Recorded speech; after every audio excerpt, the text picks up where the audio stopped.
नमस्कार, प्राइम मध्य प्रदेश देख रहे हैं। मैं हूं आपके साथ रामकृष्ण शुक्ला। शुरुआत करेंगे अहम खबर के साथ।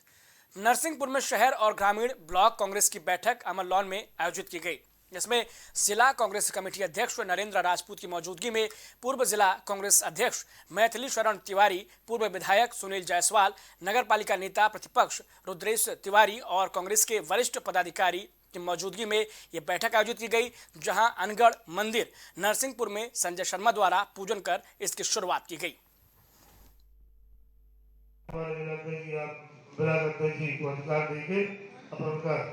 नई समिति बना ले, नए लोग उठा ले। एक व्यक्ति एक गांव पर्याप्त होता है, एक व्यक्ति 10 गांव भी कम कर लेता है। अगर हमारा मन अच्छा होगा तो हम हर जगह जाके पार्टी की वोट मांग लेंगे। कोई नाराज होगा उसके लिए वरिष्ठ लोगों की समिति बनाएंगे, उनसे उनकी चर्चा करवाएं। हमारे पुराने कांग्रेसी परिवार क्यों नाराज है, क्यों शांत बैठे हैं। मैं आपको भरोसा दिलाता हूँ कि आपके मान सम्मान में कहीं कमी नहीं आएगी।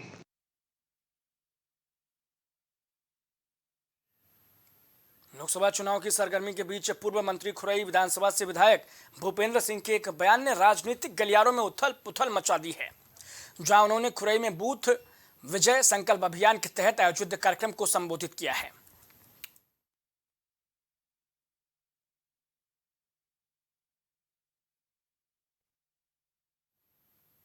रतलाम के पूर्व विधायक मनोज चावला ने मुख्यमंत्री डॉक्टर मोहन यादव की अध्यक्षता में बीजेपी की सदस्यता ली है और उन्होंने अपना इस्तीफा मध्य प्रदेश कांग्रेस अध्यक्ष जीतू पटवारी को भेज दिया है।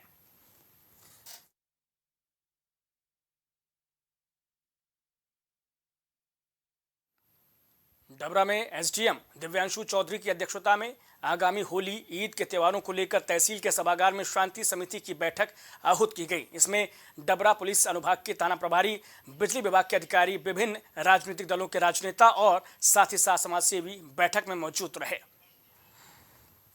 और बढ़ते आगे, जहां पर डबरा के सिटी थाना इलाके में बदमाशों के हौसले लगातार बुलंद नजर आ रहे हैं। बताया जा रहा है कि बेखौफ बदमाशों ने सिविल हॉस्पिटल रोड स्थित हरी मेडिकल स्टोर के संचालक जितेंद्र शर्मा से पुराने विवाद और पैसे के लेन देन को लेकर मारपीट कर दी और मारपीट की घटना दुकान में लगे सीसीटीवी कैमरे में कैद हो गई है।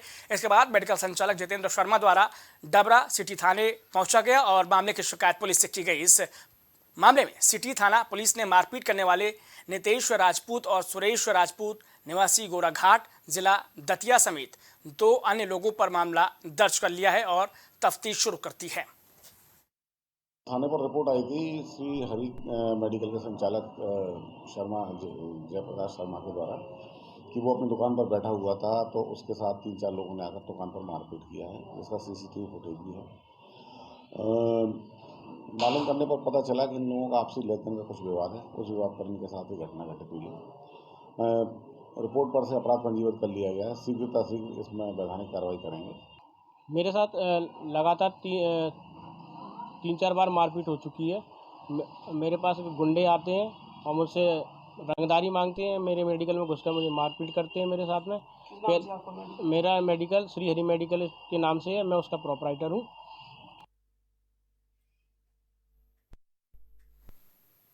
दमोह में लोकसभा निर्वाचन 2024 के तहत मतदाता जागरूकता अभियान के अंतर्गत कलेक्टर और जिला निर्वाचन अधिकारी सुधीर कुमार कोचन ने मानस भवन से घंटाघर के लिए कलश यात्रा को हरी झंडी दिखाकर रवाना किया।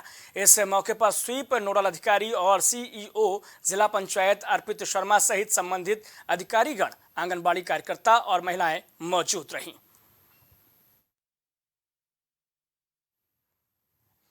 जैसा कि आप सब जानते हैं कि लोकसभा निर्वाचन 2024 निकट आता जा रहा है और हमारे दमोह लोकसभा क्षेत्र के मतदाता भाई बहन सभी अधिक से अधिक मात्रा में अपने घरों से निकलें और वोट करें, मतदान करें। ये उद्देश्य निर्वाचन आयोग का भी है और ये उद्देश्य जिला प्रशासन का भी है। इसी उद्देश्य को ध्यान में रखते हुए निरंतर हमारे द्वारा मतदाता जागरूकता कार्यक्रमों का आयोजन किया जा रहा है। अभी कुछ दिन पहले भारत का नक्शा बनाया गया था और उसका ड्रोन फोटोग्राफी वगैरह की गई थी और लगातार इस तरह के कार्यक्रम चल रहे हैं। इसी श्रृंखला में हमने आज ये कलश यात्रा का आयोजन किया है, जिसमें आप देख रहे हैं बड़ी संख्या में हमारी महिलाएं, यहाँ की आदरणीय महिलाएं हैं सब, और वो सभी से अपील कर रही हैं कि सभी लोग अधिक से अधिक मात्रा में वोट डालें। आप सबको विदित है कि 26 अप्रैल को दमोह में लोकसभा निर्वाचन 2024 का मतदान आकर में लोगों को जागरूक करने के लिए, लोगों से अपील करने के लिए कि वो अपने मत का महत्व समझें और ज़्यादा से ज़्यादा संख्या में बाहर आकर अपने मतदान का प्रयोग करें। हम लोगों ने एक कलश यात्रा निकाली है जिसमें अधिक से अधिक संख्या में महिलाओं ने बढ़ चढ़ कर हिस्सा लिया है और ये महिलाएं ये संदेश दे रही हैं दमोह वासियों को कि आप लोग 26 अप्रैल को अपने मतदान के अधिकार का। डबरा शहर में इन दिनों प्राइवेट लिमिटेड फाइनेंस कंपनी की होड़ लगी हुई है। बताया जा रहा है कि एक एचबीएन हाउसिंग फाइनेंस लिमिटेड के नाम से शहर के आरके प्लाजा में शाखा संचालित कर गांव के भोले भाले लोगों के साथ कुछ लोगों ने गांव में सर्वे कर हाउसिंग लोन और अन्य लोन दिलाने के नाम से ठगी की है। और जब पीड़ित लोगों को पता चला तो सभी इकट्ठा होकर सिटी थाना इलाके पहुंचे और अपना रुपए वापस दिलाने की मांग पुलिस अधिकारी से करने लगे। फिलहाल पुलिस मामले की जांच में जुट गई है।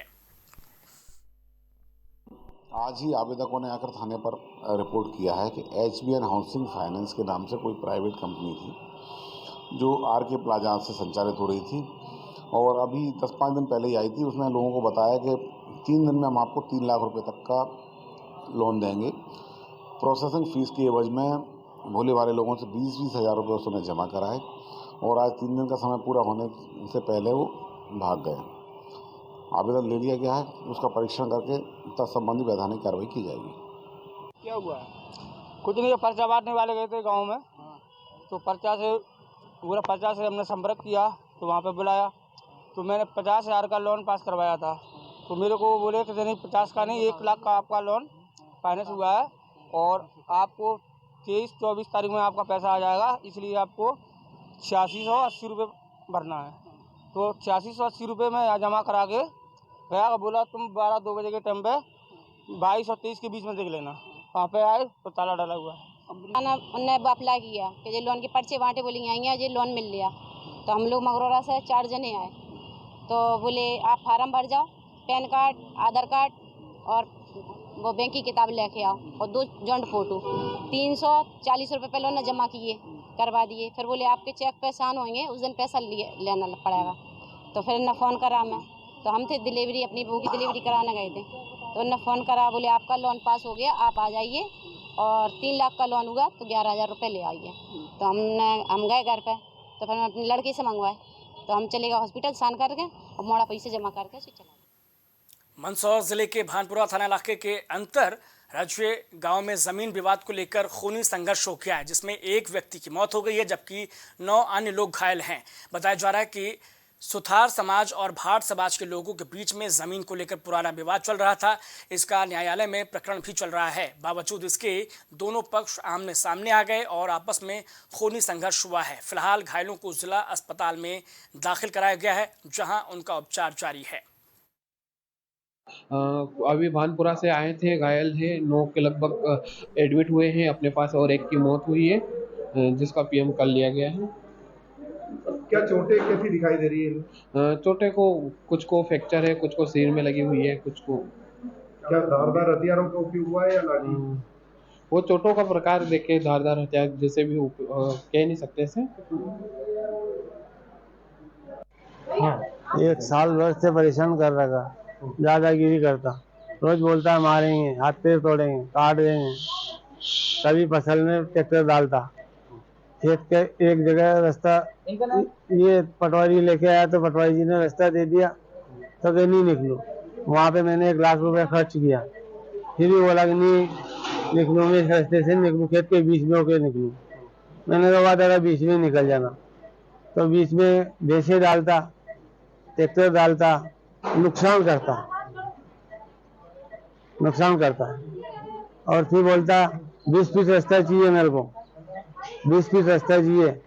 बच्चे को और खेत पे बेचता हूँ तो उनको डराता। सर तो रस्ता को तो सामान कोर्ट ने रिश्ते दे रखे, तो कोर्ट ने रस्तो दे रखे तो उन्हीं रास्ता मारे ट्रैक्टर काटे जो हम लोग करते मांगे पुराना।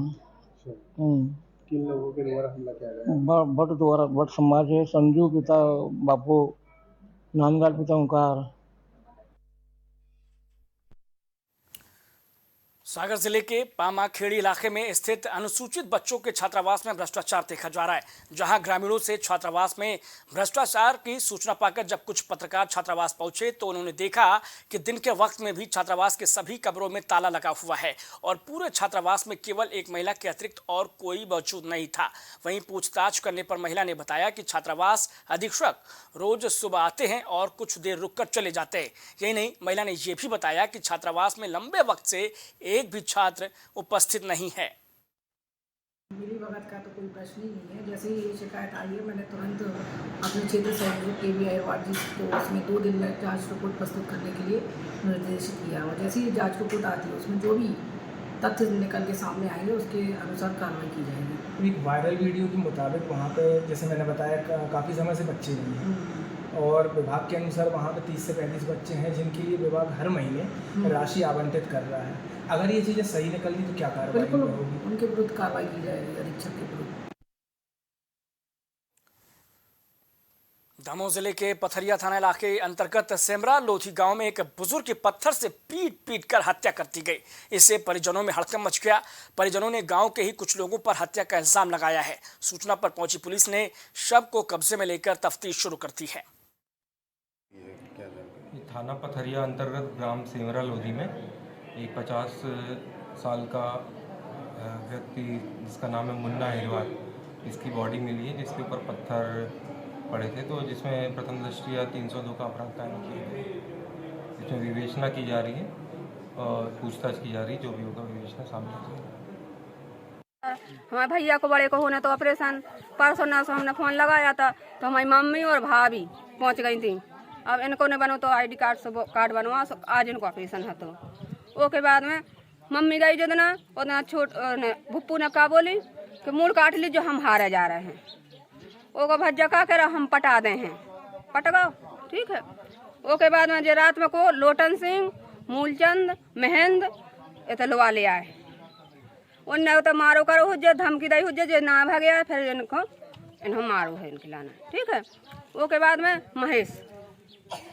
महेश के तो बैठाते उठाते पान मान खाते सब कछु कराते तो भी तो सामने यहाँ साहब तनक वो भाव हो तो सबको पता पर हो तो झगड़ा हो रहा पर किसी ने नहीं संग दा उनको।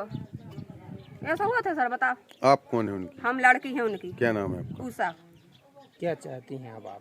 हम इनको हम अब चाहे ना हमें तो बाप को इंसाफ चाहे ना हमें तो है?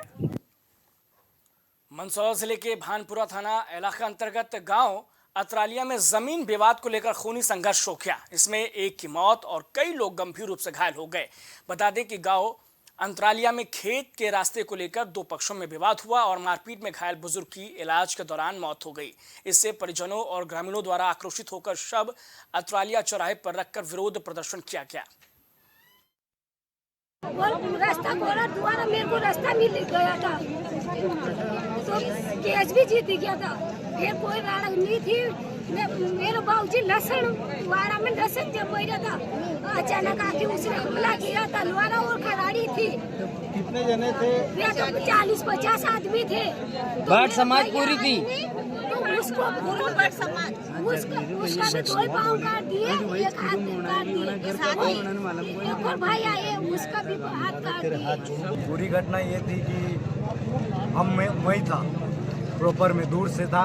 उन लोगों को मैंने देखा, कोई किसी के पास लकड़ी थी, किसी के पास तलवार थी और वो हमला करने के लिए जो लोग काम वो उनके घर पे थे, उनका काम कर रहे थे, उनको पता भी नहीं था कि हमारे साथ ऐसा होने वाला है और एक एक लोगों को ढूंढ के उन लोगों ने मारा है।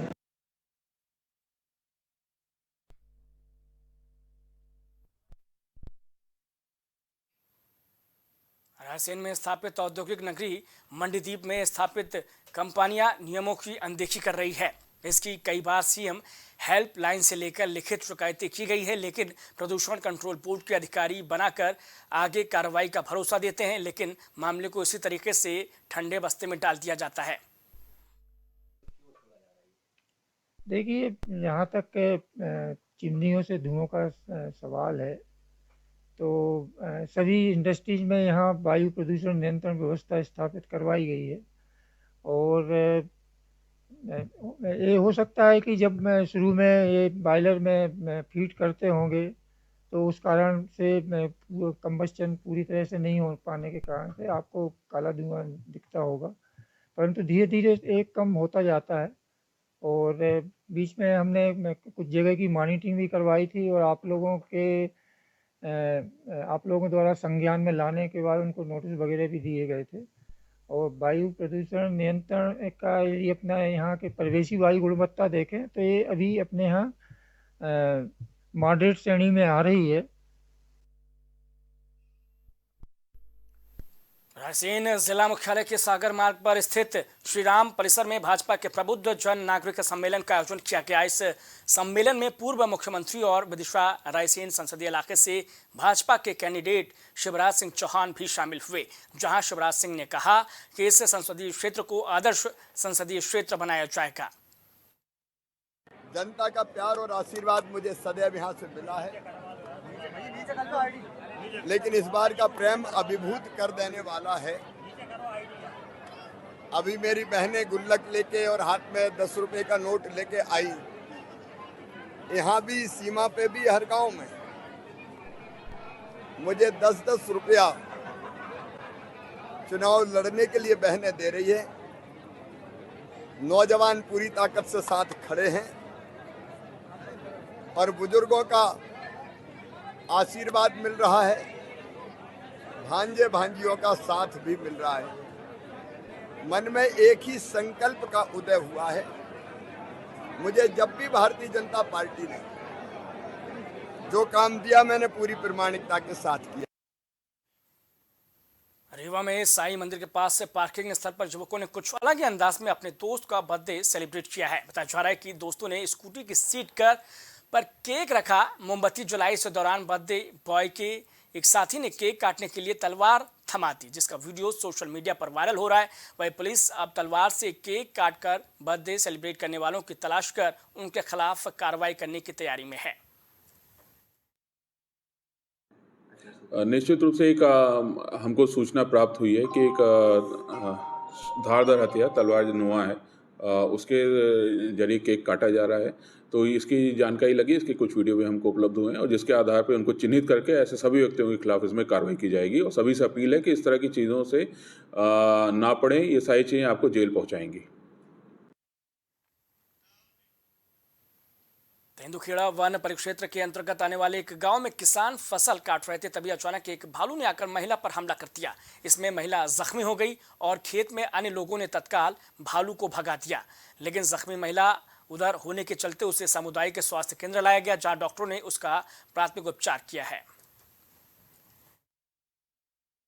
इनके द्वारा बताया गया है कि जो जंगली भालू है उसके द्वारा पीछे से मतलब काट लिया है महिला को। हमारे यहाँ पे हमने उसका प्राथमिक उपचार कर दिया है और जो वैक्सीन रहती है रेबीज वैक्सीन, वो अपने पोस्ट प्रोफाइलेक्स जो एक वो रहता है उसमें वैक्सीन का हमने उनको डोज लगा दिया है। तो प्राइम मध्य प्रदेश में इतना, लेकिन प्राइम टीवी पर खबरें लगातार जारी हैं। कुछ भाव पुष्प आप देख रहे हैं प्राइम टीवी, सच साहस सरोकार। प्रधानमंत्री श्री नरेंद्र मोदी का संकल्प है कि देश का हर नागरिक पोषित, सशक्त और समर्थ बने। जब पूरा विश्व इस सदी की सबसे बड़ी महामारी कोविड-19 से जूझ रहा था, उस दौरान प्रधानमंत्री श्री नरेंद्र मोदी जी के नेतृत्व में भारत सरकार ने प्रधानमंत्री गरीब कल्याण अन्न योजना का संचालन कर देश के गरीबों की खाद्य सुरक्षा सुनिश्चित की। इसी संवेदनशीलता को जारी रखते हुए आज 80 करोड़ से भी ज्यादा लोगों को मुफ्त अनाज दिया जा रहा है। सभी को अनाज, पोषित समाज। हरी कृपा रामबाण तेल इस्तेमाल करने का क्या प्रभाव पड़ा?